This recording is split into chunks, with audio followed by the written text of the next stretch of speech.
All right, let's talk about looking into the future, not with a crystal ball, but with something way more powerful, the economic tools that experts use to figure out our energy needs, for everything from your hometown to the entire planet. I mean, really think about it for a second.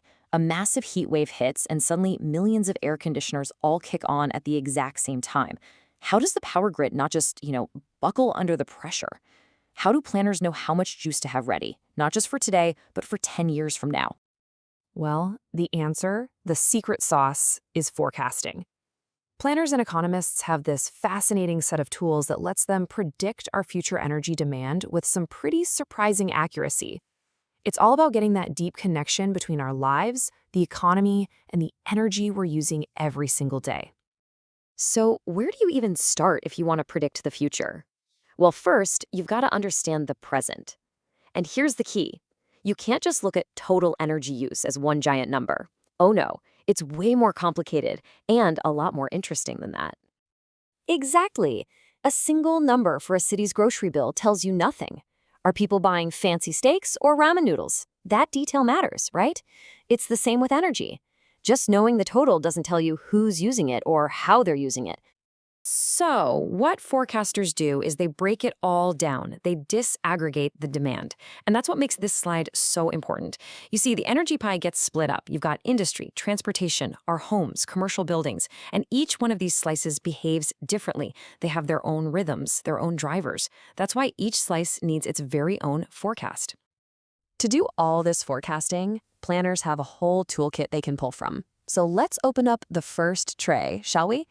These are the simple tools. Think of them as the go-tos for getting quick, high-level estimates when you just need a fast answer.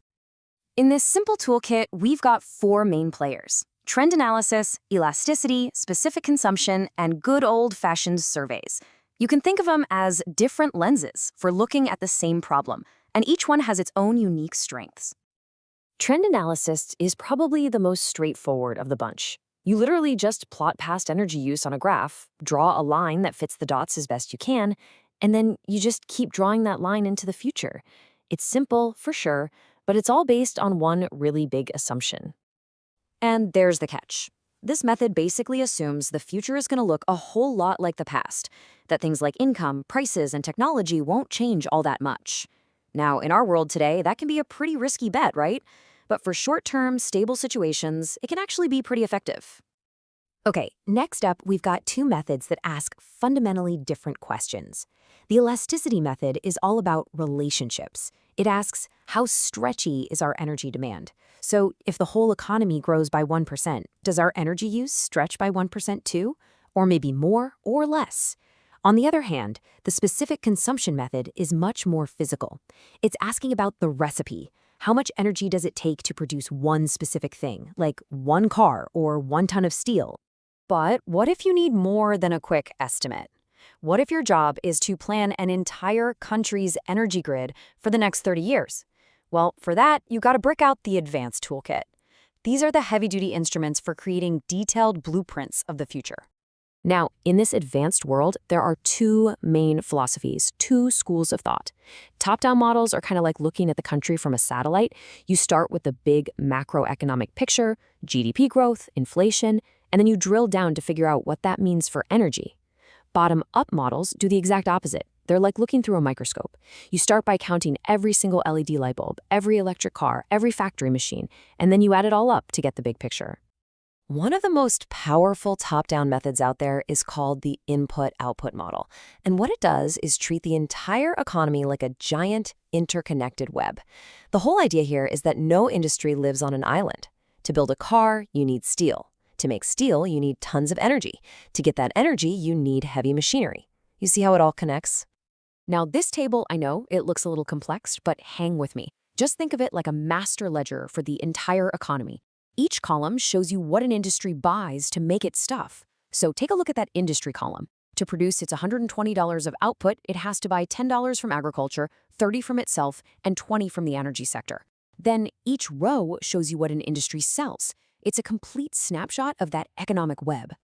Then economists take that big transactions table and they distill it down into this, the technical coefficients. This is the economic recipe.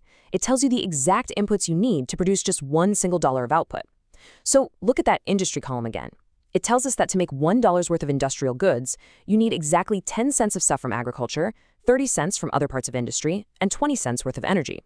Once you have this super precise recipe, you can model how a change anywhere, like, say, a huge boom in car manufacturing, sends ripples to the entire economy. It's incredibly powerful. Okay, so we've got our simple toolkit and our advanced toolkit. We've got top-down thinking and bottom-up thinking. So how in the world do planners decide which tool to pull out of the box? Well, it really all comes down to what you're trying to do.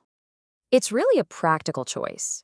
If you just need a quick ballpark number for next quarter and things are looking pretty stable, a simple trend analysis might be totally fine. But if you're trying to plan a country's transition to renewable energy over the next 30 years, a huge, complex shift with massive ripple effects, you absolutely need the detailed blueprint that you can only get from an advanced model. And this is why all of this matters so much. This isn't just some abstract academic exercise. These forecasts are the foundation for billion, sometimes trillion-dollar decisions. Decisions about building new power plants, designing smarter cities, and charting a course to meet our climate goals. Getting the forecast right is absolutely crucial. But that brings us to the big, final question. With everything changing so fast, the rise of EVs, artificial intelligence, incredible shifts in technology, the old rules of energy use are being totally rewritten. The past is becoming a less and less reliable guide for the future.